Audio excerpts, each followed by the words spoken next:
दोस्तों नमस्कार।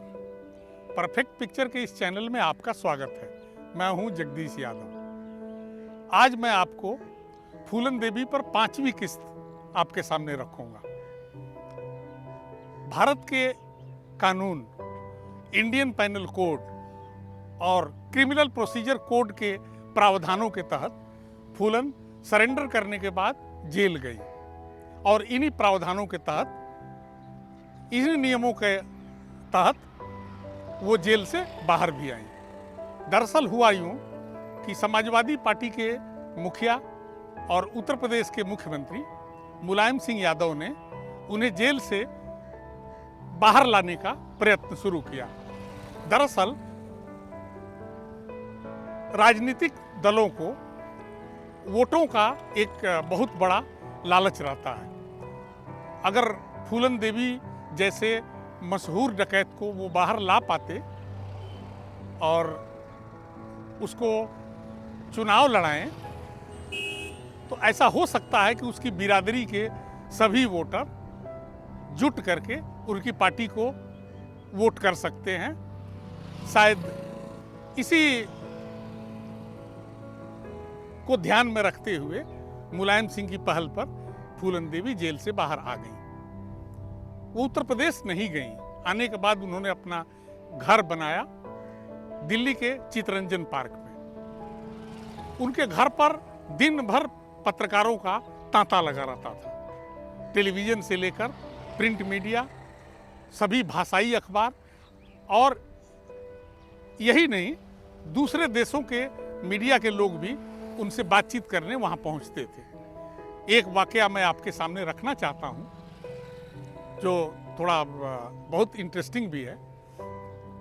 हुआ यूं कि आनंद बाजार पत्रिका समूह की एक मैगजीन है सानंदा, उसकी एक वरिष्ठतम पत्रकार, महिला पत्रकार, उसका इंटरव्यू लेने के लिए चितरंजन पार्क में उसे संपर्क किया।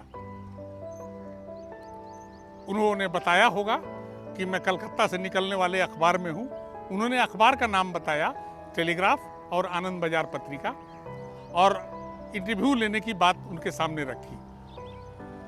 फूलन देवी इतनी पढ़ी लिखी तो बिल्कुल भी नहीं थी, लेकिन इतनी मूर्ख भी नहीं थी जो चीज़ों को न समझ सके। मैंने देखा कि फूलन देवी ने उन्हें यह कहते हुए उस तरह इंटरव्यू देने से मना कर दिया कि आप चूंकि जगदीश यादव के अखबार में काम करती हैं, तो आप उन्हें साथ लेकर आएं, तब मैं आपसे बात करूंगी, वरना मैं आपसे बात नहीं कर सकती।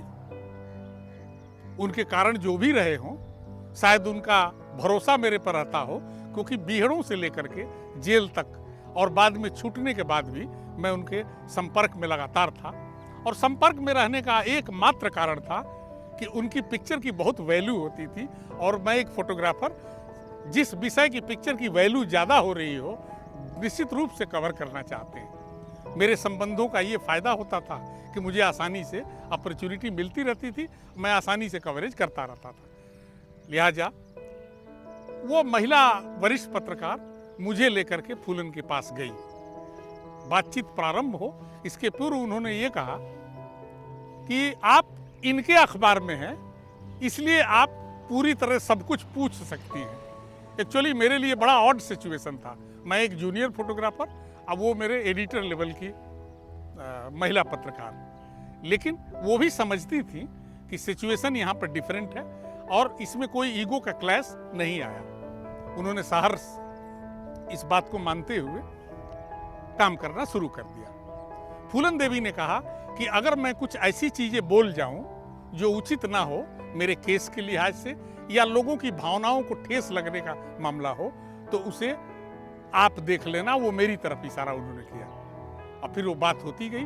फिर वो सब कुछ उसने बताया जो एक पत्रकार को चाहिए होता है।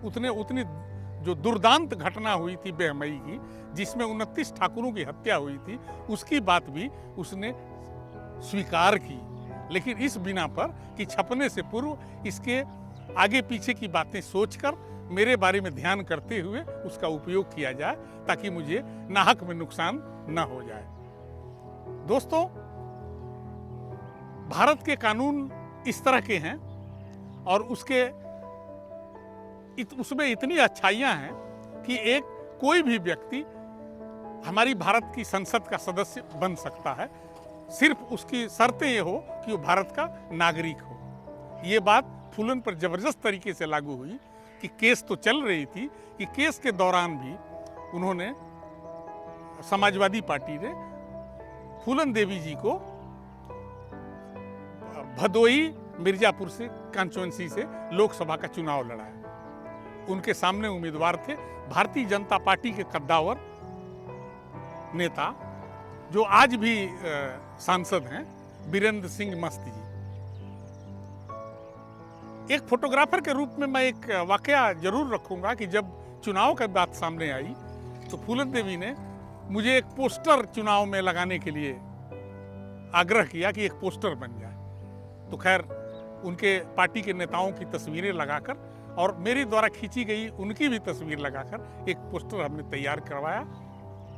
सबसे मजेदार तो तब हुआ जब उसी दिन शाम को भारतीय जनता पार्टी के उम्मीदवार, जिनके करीब मेरी भी बहुत करीबी रहती है, उन्होंने भी ये कहा कि आप जोशी जी का, आडवाणी जी का, अटल जी का, हमारे बड़े नेताओं की कलर स्लाइड दे करके मेरे पोस्टर तो बनवाइए। लिहाजा उनके पोस्टर बने और उनके पोस्टर पर भी मेरे द्वारा दी गई और मेरे द्वारा खींची गई तस्वीरें लगी। कितना सुकून मुझे रहा। ये दोनों जो सशक्त उम्मीदवार उस कॉन्स्टिट्यूएंसी में थे, उन दोनों उम्मीदवारों के पोस्टरों पर मेरा ही काम दिखता था। ये मेरे लिए बहुत संतोष की बात थी।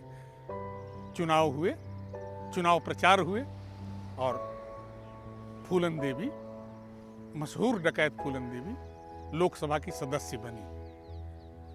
लोकसभा की सदस्य बनने के बाद पत्रकारों का हुजूम जिस तरह उमड़ना शुरू हुआ, वो अब सब लोग उसके बारे में जानते ही हैं। इसके अगली जो मैं वीडियो बनाऊंगा, फूलन पे और भी किस्तें होंगी, उसमें मैं इसके आगे की बातें आपको बताऊंगा। तब तक के लिए आज बस इतना ही। धन्यवाद और नमस्कार।